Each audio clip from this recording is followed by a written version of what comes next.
ऐसे पूरे भारतवर्ष में जगन्नाथ यात्रा निकाली जा रही है, ऐसे ही जम्मू कश्मीर में हर साल की तरह रथ यात्रा निकली जाएगी। संडे को एमए स्टेडियम से निकलेगी, 5 मुखी हनुमान से होते हुए बख्शीनगर, रेशमगार कॉलोनी, शक्ति नगर और कमला पैल से नीचे हुए विकास लैंड में आके ये विश्राम लेगी। हर साल की तरह बड़ी धूमधाम से रथ यात्रा निकाली जाएगी, क्योंकि वहाँ जगन्नाथपुरी में एक बार निकलती है और जम्मू में हमारे 4 बार निकलती है। कोई नवे शहर में निकल रहा है, कोई बिश्नाह से निकाल रहा है, कोई उधमपुर निकल रही है और ये तो निकल ही रही है। तो इसलिए जहाँ जगन्नाथ जी बहुत बड़े प्रसन्न हैं, हमें जगन्नाथ की रथ यात्रा के साथ चलना चाहिए। हम लोग जिस दिन कोई अच्छा कार्य होता है हम उस दिन घरों में बैठ जाते हैं। जिस दिन कोई अच्छा कार्य हो हमें घरों से बाहर निकलना चाहिए, रथ यात्रा में शामिल होना चाहिए। दुखों से हमें बचने का एक ही साधन है कि भगवान की रथ यात्रा के साथ चलें। जो धर्म पर पैसा लगाता है उसे अधर्म पर लगाने की जरूरत नहीं पड़ती।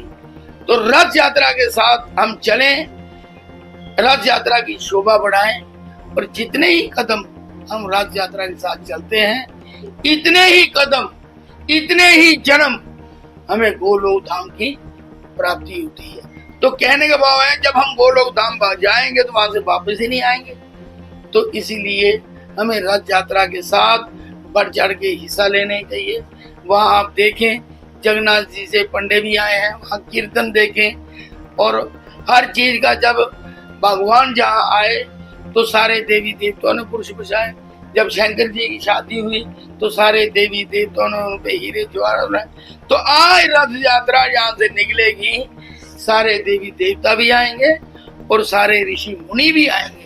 रथ यात्रा में वो किस बेस में आते हैं वो हम लोगों को उनके दर्शन करने कैसे करने हैं वो हमें सत्कर्म करके उन आंखों से हमें दर्शन करने हैं कि जहाँ भगवान की रथ यात्रा निकलती है वहाँ देवी देवता और लोग सब वहाँ आते हैं। इसलिए हमें रथ यात्रा में बढ़ चढ़ के हिस्सा लेना चाहिए, अपने पूरे परिवार को लेना चाहिए, अपने बच्चों को साथ लेके रथ यात्रा में हम जरूर जाएं।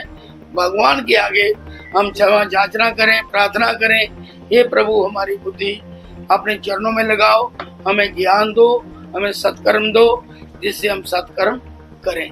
तो इसीलिए ये देवभूमि है, जम्मू कश्मीर की धरती है, जो इस धरती पे रथ यात्रा का भगवान का आना एक बहुत ही बड़ा भाग्य की हमारे लिए बात है। इसलिए हम रथ यात्रा में बढ़ चढ़ के हिस्सा लें और हमारा यही सबके आगे प्रार्थना रहेगी, बड़े प्रेम भाव से आप कीर्तन भजन करें और रथ यात्रा के साथ रथ यात्रा की शोभा बढ़ाएं।